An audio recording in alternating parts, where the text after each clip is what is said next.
In the soft glow of a Spokane twilight, Laura's radiant smile was a beacon of love, masking a darkness that festered in her seemingly perfect life. As a mother of five, she poured her heart into her children, standing beside her husband, Michael Larson, in a home alive with laughter and the scent of her blooming garden.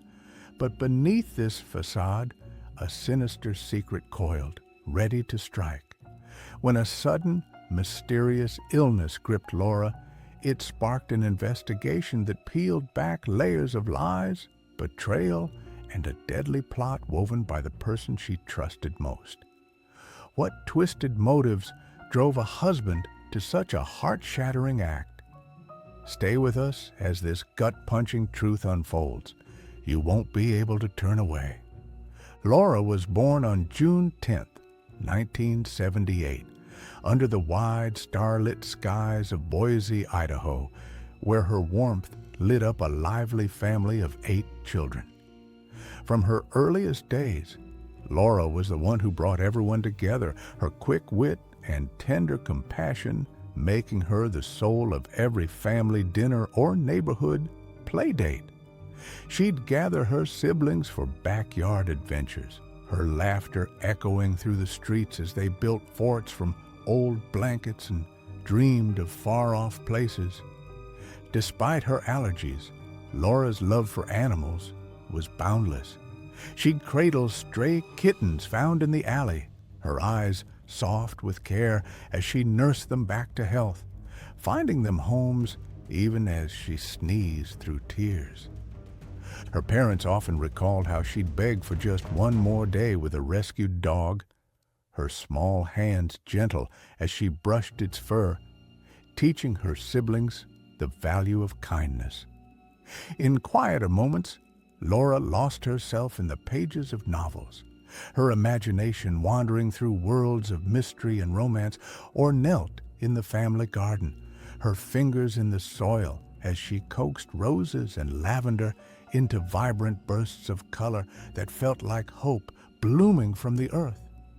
As she grew, her passion for landscape architecture took root. She'd sketch designs for neighbors' yards, transforming overgrown lots into serene sanctuaries where families could gather and heal. Each petal, each path she planned was a piece of her heart, a way to create beauty in a chaotic world. Family was her everything. She wove tight bonds with her siblings, sharing secrets late into the night, always ready to drop everything to help a friend or stranger in need. Her fascination with genealogy became a calling. She volunteered as a family history advisor, guiding others to rediscover lost kin, her eyes lighting up as she reunited cousins separated by time and distance. In her community church, Laura's voice rose as choir director, her harmonies lifting spirits on Sunday mornings. As a Sunday school teacher and youth mentor, she inspired young hearts with stories of faith and resilience, her gentle guidance shaping lives.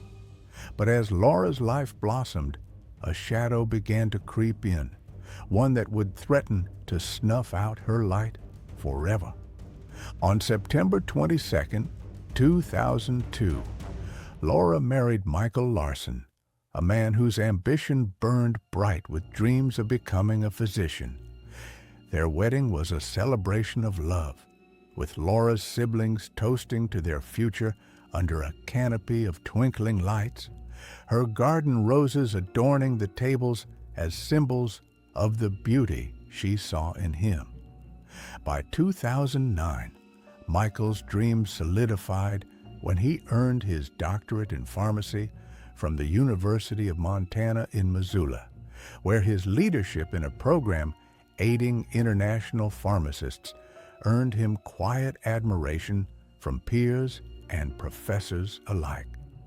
He'd spend long nights studying, Laura by his side with cups of tea and encouraging words, her belief in him unwavering.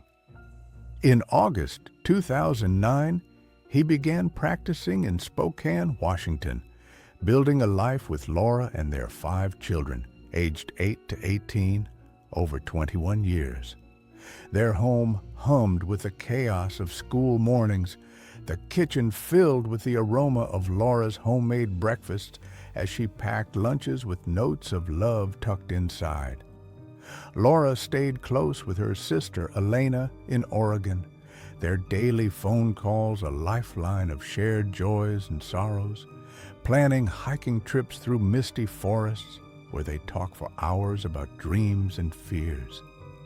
To neighbors, Michael's thriving pharmacy and Laura's community work painted a picture of bliss, volunteering at church events, hosting backyard barbecues where laughter mingled with the scent of grilled food. But beneath the surface, cracks formed, small at first, like whispers in the wind, hinting at a storm to come. The illusion shattered on April 20th, 2026 at 10:30 a.m. when Laura was rushed to the hospital, her face drained of color, racked with searing headaches, vertigo and nausea that left her trembling in fear. Michael stood by her, his hand on hers, his eyes shadowed with what seemed like worry, or was it a mask hiding guilt? By 1 p.m., a violent seizure tore through her, the hospital room erupting in chaos as doctors scrambled to stabilize her, placing her on life support. Her children gathered, their small hands clutching hers, tears streaming as they whispered, "Mom, please wake up." The beep of machines, a cruel rhythm to their grief. This was her 3rd hospital visit in 12 days, each plagued by the same baffling symptoms: headaches, nausea, dizziness, with no answers from the baffled doctors. Now, her breath was shallow, her spirit slipping away under the sterile lights. What unseen force was stealing Laura from the family who needed her most?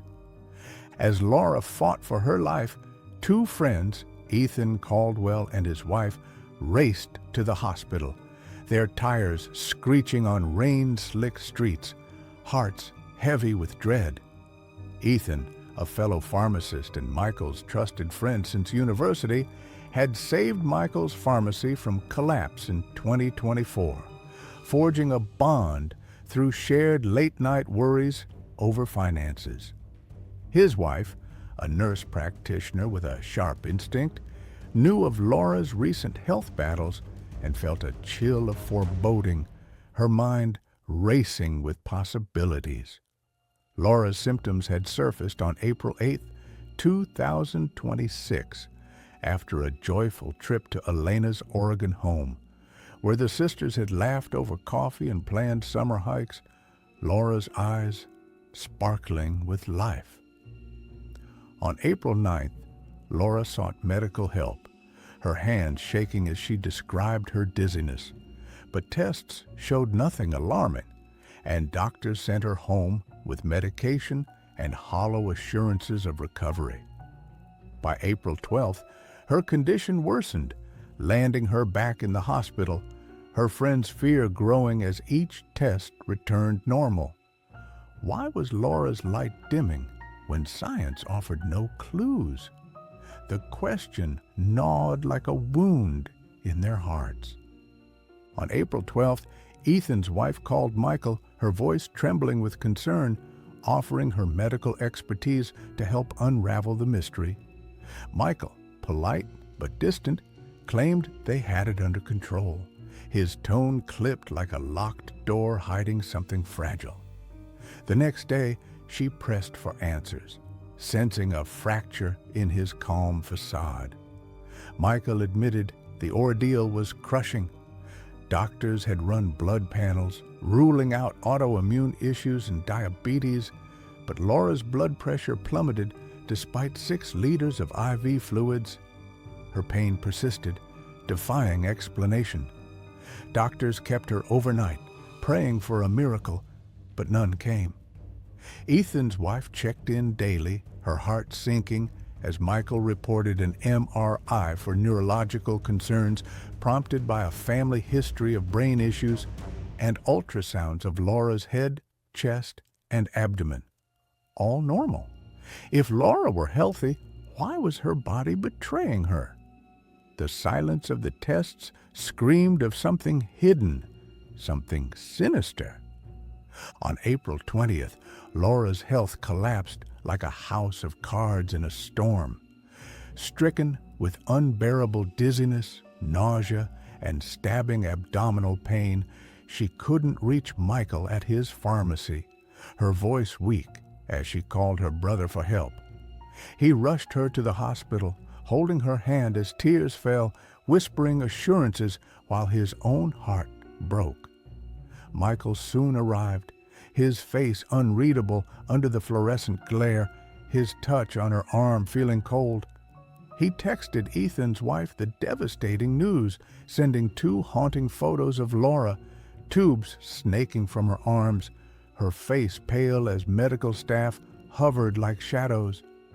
A stroke left her unresponsive, her vibrant spirit trapped in a silent body, her children's cries a dagger to those who loved her. Ethan and his wife raced to her side, tears stinging their eyes, determined to stand by their friend. But a single phone call would turn their grief to horror. En route, Ethan's phone buzzed with a call from Sarah, the new office manager at Michael's pharmacy. Her voice quaked as she shared a chilling discovery. On April 9, 2026, Michael slipped into the office late, no client scheduled, and used a consultation room computer, his movements furtive in the dim light.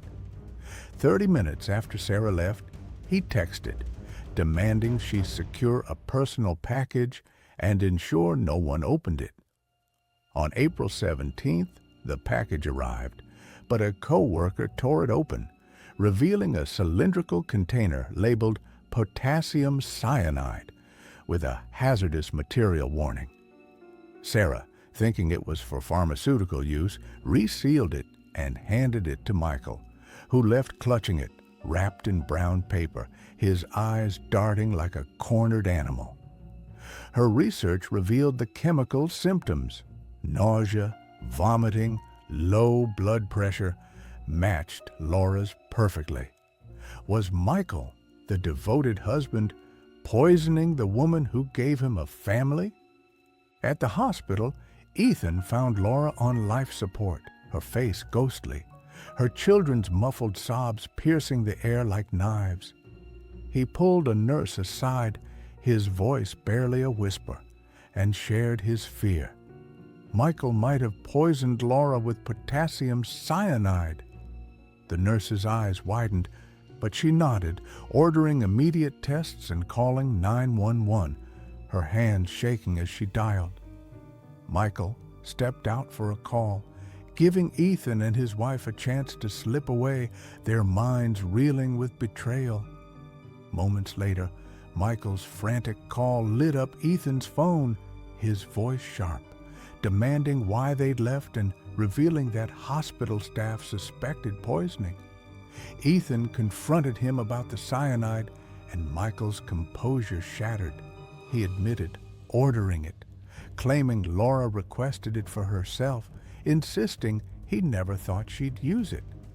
His desperate plea to keep it from the police, citing his children's future, rang hollow. What was Michael hiding from the family he claimed to love? Ethan, torn by doubt and grief for Laura, called the police, his voice cracking as he urged immediate action. Past midnight, officers descended on the hospital, their boots echoing as Laura lay with no brain activity, her life slipping away under the weight of betrayal. On April 21st, investigators met Sarah, who revealed a heart-stopping detail. On April 9th, before Laura's first hospital visit, Michael had made her a protein smoothie, boasting at the office about his care, his smile too polished, too perfect. Hours later, Laura collapsed, her health spiraling into darkness. Sarah's fears about the cyanide grew. Its lethal effects mirrored Laura's symptoms. a silent killer hiding in plain sight. Could this be the act of a loving husband or a monster in disguise?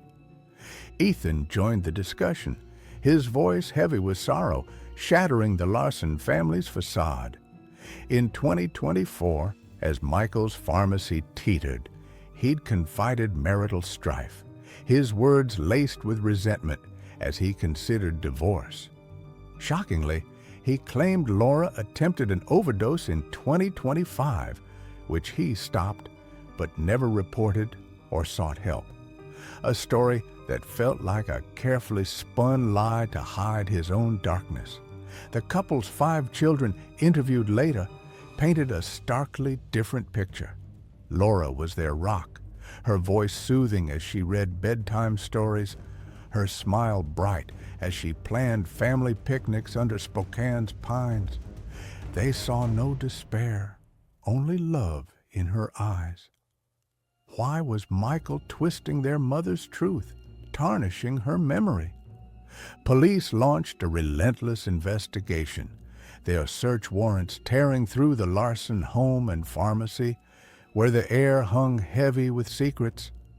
Michael's phone records and texts with Laura from April 9, 2026, revealed a chilling exchange.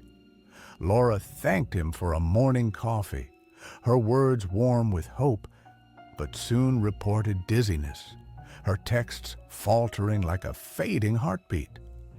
Michael urged her to check her blood pressure, referencing heavy medications and stroke-like symptoms, his tone eerily knowing, as if he'd scripted her suffering.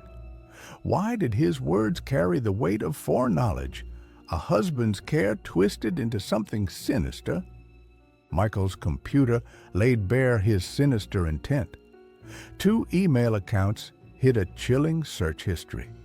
In March 2026, he queried how much arsenic kills a person and is arsenic detectable in autopsy, alongside local chemical suppliers. He ordered 99.999% pure arsenic online, its warning label screaming death. His YouTube history was a roadmap to murder. Videos on undetectable poisons, plant-based toxins, and the elusive effects of cyanide and arsenic, nearly invisible to doctors. Most damning was his potassium cyanide order, the same chemical Sarah saw. Each click was a step toward betrayal.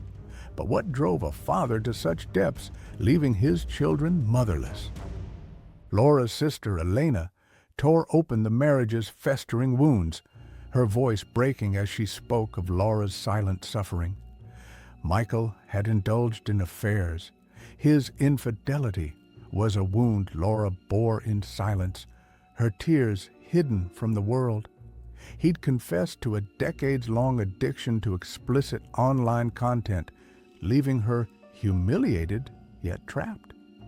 5 years earlier, Laura suspected he'd drugged her to hide his late-night habits, a fear echoed in cryptic texts where she questioned his actions, her words tinged with dread and heartbreak.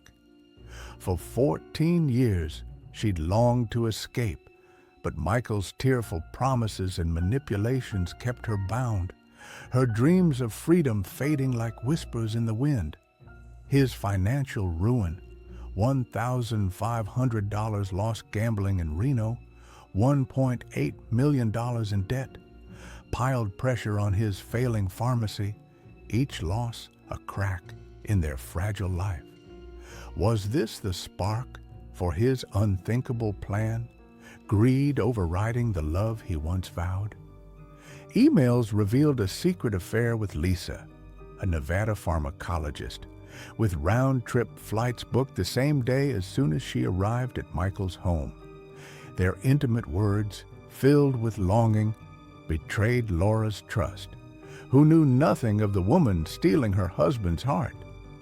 Lisa's "See you soon" email saw her lamenting her distance during Michael's challenges, her words a coated veil over his dark intentions. Was this affair the final thread In a tapestry of greed and betrayal, Laura's love discarded like yesterday's flowers. As hospital staff fought to save Laura, her children clinging to her hand with desperate whispers of, "Mom, please," her pulse faded under the weight of poison. On April 23, 2026, at 3:15 p.m., she was declared brain dead, her vibrant spirit extinguished, never knowing the truth of Michael's betrayal. Her children's sobs filled the room, their world shattered like glass. Hours later, Michael was charged with first-degree premeditated murder and tampering with evidence, the words "a thunderclap" in the stunned silence. On April 24th, he stood in a Spokane courtroom, a hollow 47-year-old in an orange jumpsuit, his blonde hair unkempt, a ghost of the father in family photos. Bail was set at $8 million, his trial slated for October 2027. But the pain was far from over, the family's grief a gaping wound. Days later, 2 life insurance policies in Laura's name surfaced, their combined payout a fortune that could erase Michael's debts. The chilling truth crystallized. Had greed, entwined with his affair, driven him to murder the mother of his children? Laura's 5 children, aged 8 to 18, were left to mourn, their hearts broken as their father faced justice. Laura's family, Elena, her brother, her parents, wrapped them in love, shielding them from the stigma of Michael's actions, insisting his relatives bore no blame. The children's memories of Laura, her warm hugs, her laughter over garden picnics, became their lifeline, a bittersweet anchor in their sorrow. In Laura's obituary, her loved ones wove a tapestry of her radiant life, her gardens blooming with hope, her voice lifting in church choirs, her love for her children boundless.